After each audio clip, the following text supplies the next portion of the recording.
Hello दोस्तों, क्या आपको याद है इस घर को जिसे मैंने चुराया था? पुराने फैन को तो जरूर याद होगा। ये वही पहला घर है जिसे मैंने और अल्बी ने किराए पर लिया था और हम अब तक यहीं रह रहे हैं। 4 साल से ज्यादा हो गए हैं। इस घर के दरवाजे के बाहर बगीचे में और अंदर मैंने अपने छोटे मामा और मेरे साथ मिलकर अनगिनत वीडियो बनाए हैं यहाँ रहते हुए। लेकिन आखिरकार ये मेरा नहीं है। यहाँ हमने घर बसा लिया है। मेरी पत्नी, बच्चे और माँ सब साथ में चले गए। अब ये घर खाली हो गया है। सच कहूँ तो इस घर में बहुत कुछ देखा है, खुशी और मुश्किलें, बहुत सारी बातें यहाँ हुई। इसीलिए मैंने इसे फिर से किराए पर लेने का निर्णय लिया। मैंने हावे में भी एक घर खरीदा और खरीदना जारी रखा, क्योंकि हमारे घर में जगह बड़ी नहीं है। लेकिन आप देखिए, अब सर्दियों में हावे में भी हमारा खुद का ही घर है, लेकिन अपने घर में रहना गर्माहट भरा है, ये बहुत अच्छा है। इसलिए मैंने उसे यहाँ आने दिया, जहाँ मैं कभी शुरुआत करता था, जहाँ कभी मैं खड़ा था। यहाँ आने दो ताकि वह आगे बढ़ने का निर्णय कर सके। दूसरी पत्नी, वह भी मेरी पुरानी कंपनी में अच्छी तरह से स्थापित हो गई है। अब हम देखें इस घर की वर्तमान स्थिति क्या है।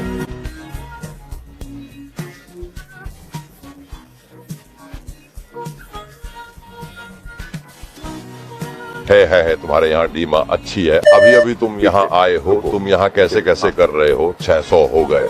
मेरे यहाँ मेरी वहाँ हौसला बहुत बड़ा है, मुझे नहीं सीखना है। वास्तव में मैंने यहाँ शुरुआत की थी, कोई फर्क नहीं पड़ता, अब ये उसका घर है। मेरे भाई के पास कोई और विशेषता मैंने नहीं देखी, सिर्फ मेरे घर में इतना बड़ा नहीं था, सच में नहीं था। 3 फ्लैट्स खत्म होने के बाद इतना बड़ा क्षेत्र उसने एक दिन में इस घर को भर दिया। आप ही बताओ।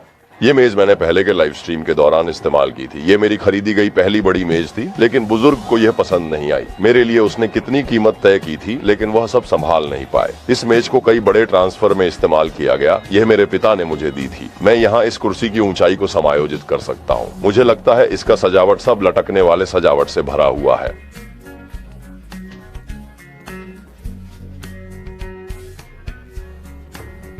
दूसरी मंजिल पर एक बेडरूम और एक बैठने का कमरा है। ये कमरा पहले चाय पीने का स्थान था। दूसरी मंजिल का खुलापन बहुत आरामदायक है। फिर ये कमरा पहले मेरा बेटा और मेरी माँ रहते थे। लोग मुझसे पूछते हैं कि ये संभव नहीं है। मैंने पुरस्कार जीता है, सब कुछ है, शायद सब कुछ है। और तीसरी मंजिल पर एक खुला बड़ा बालकनी है।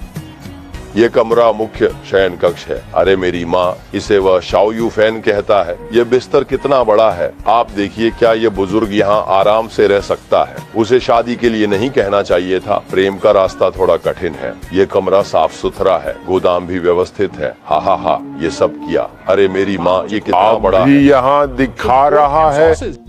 तुम ऐसा क्यों चढ़ रहे हो? तुम ये क्या खा रहे हो?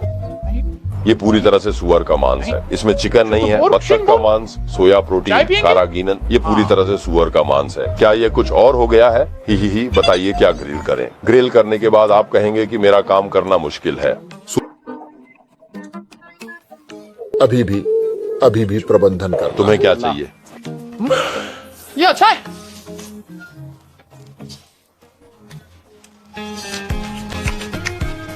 ये तो सब ले गया, पूरा मांस चबा डाला और तुमने बस पैर से जमीन को खुरच दिया।